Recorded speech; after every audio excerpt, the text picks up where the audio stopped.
Hi everyone, my name is Manik. Welcome to Manik Artverse. In today's video, I'll be showing you a fast and effective technique for making portraits using the wet-on-wet method in oil painting. This portrait is not on canvas but done on an A2 size sheet, which makes the process even more accessible if you don't have a canvas available. You might have seen my detailed portrait of Chhatrapati Shivaji Maharaj that was a traditional oil painting that took me about a week to complete. It followed the usual method of working in layers and letting each one dry before the next. But this one is completely different. It was made in a single sitting using the wet-on-wet technique, basically completed within an hour or so. Even though the size is the same as the Chhatrapati Shivaji Maharaj painting, this approach helps your finished portraits much faster. It's especially useful when you have an urgent commission, a last-minute college submission, or a client request that needs quick turnaround. Now let's begin with the basic structure of the face, which is the most important step to build everything else upon. As you can see, I started with the shadow areas first, especially on the right side of the portrait, since that side has more shadows compared to the left. When working with wet-on-wet oil painting, it's very difficult to darken a color once you've already laid down something lighter, especially if it includes powerful pigments like titanium white or flake white. Both of these whites tend to overpower other shades, making everything appear brighter or duller than intended. And since we don't have the luxury of letting layers dry in this technique, it's important to place your darkest values first. For the shadows, I used yellow ochre mixed with a little bit of Persian blue. Persian blue is a very strong pigment, so use it sparingly. I personally avoid using black directly because it often looks flat or unrealistic. If you must use black, try mixing it with another color to give it more depth and realism. Now, moving to the brighter side of the face, the left side, I used a mix of yellow ochre, cadmium red and white. You can also use a touch of burnt sienna here for warmth. Just remember, your job isn't to match the exact skin tone or reference color perfectly. Instead, focus on creating a value that feels proportional and balanced compared to the other areas in your painting. And by value, I don't just mean brightness or darkness, it also includes how saturated a duller color appears.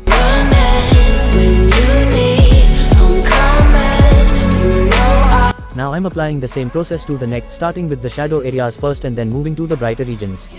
This helps keep the values consistent and prevents the lighter tones from overpowering the darker ones, especially while everything is still wet. After that, it's time to bring the painting to a close by working on the final details, the eyes, the hair, and the beard. As you can see, when you compare the reference to the finished painting, it's quite similar, and that's the power of the wet-on-wet technique.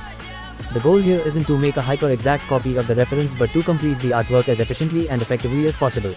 If your aim is to paint something that closely matches the reference, then I'd recommend watching my Chhatrapati Shivaji Maharaj painting video. It's done on the same size canvas and with the same oil medium, but in the more traditional, layered approach.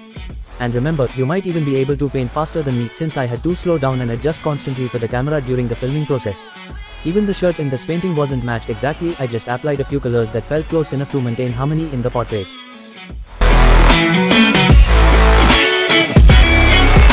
If you go to war, then I'm going with you.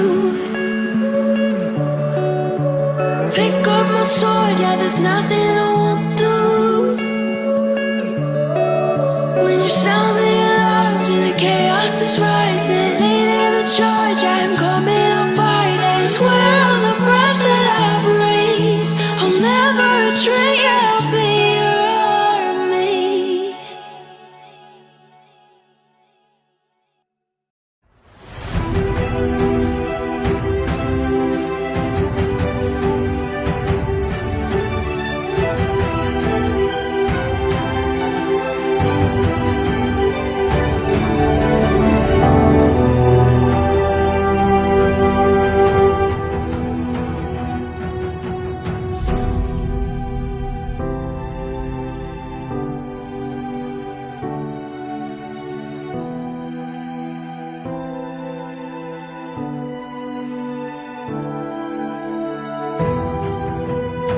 And with that, the painting is complete. You can now see the final result. At first, you might think this wet-on-wet technique isn't as polished or useful compared to traditional methods, but trust me, there will come a time when you'll need it. Whether it's a last-minute commission, a college deadline, or a live demonstration, this technique can be a real lifesaver.